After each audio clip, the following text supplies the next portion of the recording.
আসসালামু আলাইকুম।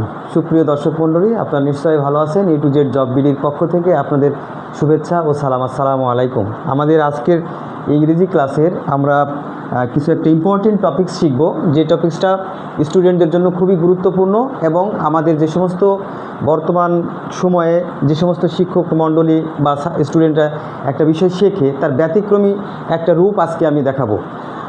আপনারা এর আগেও শিখেছেন, ভালো করে শিখেছেন, এটা খেয়াল করেছেন কিনা আমার জানা নেই। আমি আশা করি যে আজকের যে ক্লাসটা নেব আপনাদের জন্য একটা ব্যতিক্রমী একটা ক্লাস হবে এবং আপনারা অবশ্যই নতুন কিছু একটা শিখতে পারবেন।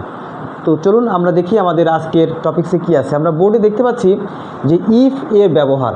তাহলে ইফ এর ব্যবহারের ক্ষেত্রে এইটা কিন্তু অনেক পরীক্ষায়, একাডেমিক পরীক্ষায় সহ বিভিন্ন প্রকার জবের পরীক্ষায় এগুলো কিন্তু এসেছে।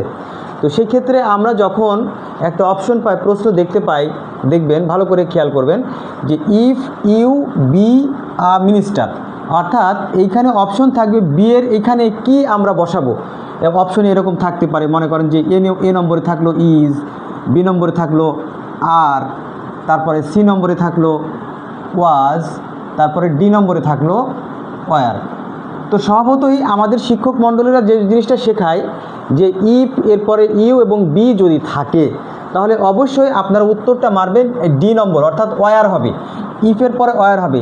এখানে আরও একটি জিনিস বোঝানো হয় যে সাবজেক্ট যা কিছুই হোক না কেন, যেমন ইউ অথবা হি অথবা আই অথবা দে, যাই হোক না কেন আমরা ওয়ার লাগবো। অর্থাৎ আমরা এটা শিখেছি যে if you were a minister, হ্যাঁ অবশ্যই এটা সঠিক, কিন্তু সব ক্ষেত্রে যে আপনার ওয়ারই হবে এইটা আমাদের ঠিক না, এই কথাটা চিন্তা করা ঠিক না। এর ব্যতিক্রমী রূপ হচ্ছে, দেখেন বিষয় করে মানে আপনার বোর্ডের দিকে খেয়াল করে দেখবেন ওই কোনায় একটা লেখা আছে, প্লিজ এখানে একটু খেয়াল করেন যে এখানে লেখা আছে আনরিয়েল পাস্ট আর এখানে লেখা আছে রিয়েল পাস্ট। এখন আনরিয়েল পাস্ট কি আর রিয়েল পাস্ট কি, অথবা বিয়ের পরিবর্তে কি সবসময় আমরা ওয়ার বসাবো? এর পরবর্তী কি অন্য কোনো ভার্ব হতে পারে না? পারে কি পারে না? তো আজকে আমরা শিখবো যে বিয়ের পরিবর্তে ওয়ার বা ওয়াজ বা অন্য কোনো ভার্ব হয় কিনা। তো আমরা দেখেছি ওখানে লেখা আছে আনরিয়েল পাস্ট। আনরিয়েল পাস্ট মানে যেটা হচ্ছে যে কল্পনাতীত বিষয়, যেটা আপনি নিজে না অথচ কল্পনায় করা হয়, সেটাকে বলা হয় আনরিয়েল। এবং যদি সেটা অতীতের কোনো ঘটনা হয় তাহলে সেটা পাস্ট হয়ে গেল। আর রিয়েল পাস্ট কি? রিয়েল মানে বাস্তব সম্মুখীন একটা জিনিস, যে বিষয়টা আমি নিজে করতাম বা নিজে ছিলাম, এই বিষয়টা বাস্তবতার সাথে মিল আছে, অর্থাৎ বাস্তব যে বিষয়টা অতীতে ঘটে গেছে সেটাকে বলে রিয়েল পাস্ট। এবার আসি আমরা একটু বুঝি। দেখেন এখানে যদি আমি বলি যে if you be a minister, এই বিয়ের পরিবর্তে আমি স্বভাবতই ওয়ার বসাচ্ছি। তাহলে এই দেখেন আমি এখানে বলছে যে আমি যদি মিনিস্টার বা মন্ত্রী হতাম, দেখেন এইটা একটা আকাঙ্ক্ষা, আমি কিন্তু মন্ত্রী বা মিনিস্টার কোনো কিছুই না, জাস্ট মানে এটা একটা আকাঙ্ক্ষা। সুতরাং যখন আকাঙ্ক্ষা বোঝাবে আপনি নিজে কোনো কিছু না, সেটা হবে আনরিয়েল পাস্ট। সুতরাং সেখানে আমি ওয়ার ব্যবহার করব এবং করতে পারি, এবং ওয়ার ব্যবহারটা এটাই সঠিক। কিন্তু বাস্তবতা হচ্ছে, মনে করেন যে এই সেন্টেন্সটা আছে, এখানে ইফ যুক্ত একটা সেন্টেন্স আছে, এখানে সাবজেক্ট আছে, এখানে বি আছে, দেখেন এখানে আই স্টুডেন্ট আছে, তাহলে একটা ছাত্র, এখানে কি রিয়েল পাস্ট হবে না আনরিয়েল পাস্ট? আপনারা একটু চিন্তা করলে বুঝতে পারবেন যে এখানে আমি যদি বলি if you be a student, আমি যদি একটা স্টুডেন্ট হতাম, বিষয়টা কেমন, এটা কি মানে বাস্তবতার বা অবস্থাতার মধ্যে একটু অমিল দেখতে পাবেন আপনারা। তাহলে মিল কোথায়? আমি স্বভাবতই লেখাপড়া করেছি বিধায় অতীতে স্টুডেন্ট ছিলাম, সুতরাং অতীতকালে আমি স্টুডেন্ট ছিলাম, এখন নেই, এটা কিন্তু বাস্তবসম্মত। সুতরাং এই সেন্টেন্সটাকে আপনাকে বলতে হবে রিয়েল পাস্ট। সুতরাং এই রিয়েল পাস্টের ক্ষেত্রে আপনি এই বিয়ের পরিবর্তে কিন্তু ওয়ার বসাতে পারবেন না, আপনি আর ওয়ার বসাতে পারবেন না। তাহলে কি বসাবেন? স্বভাবতই মানে ওয়ার বসাবেন, মানে এরকম যে এটা রিয়েলি ওয়ার বসাবেন, মানে ইউ এর ক্ষেত্রে ওয়ার, আয়ের ক্ষেত্রে ওয়ার, এই যে বিষয়টা বোঝায়। কিন্তু ইউ আপনি ওয়ার বসাতে পারবেন। এখানে মনে করেন যে ইউ না রেখে, ইউ না দিয়ে আমি যদি হি লিখতাম, আমি যদি হি লিখতাম, তাহলে এখানে কি ওয়ার বসতো না?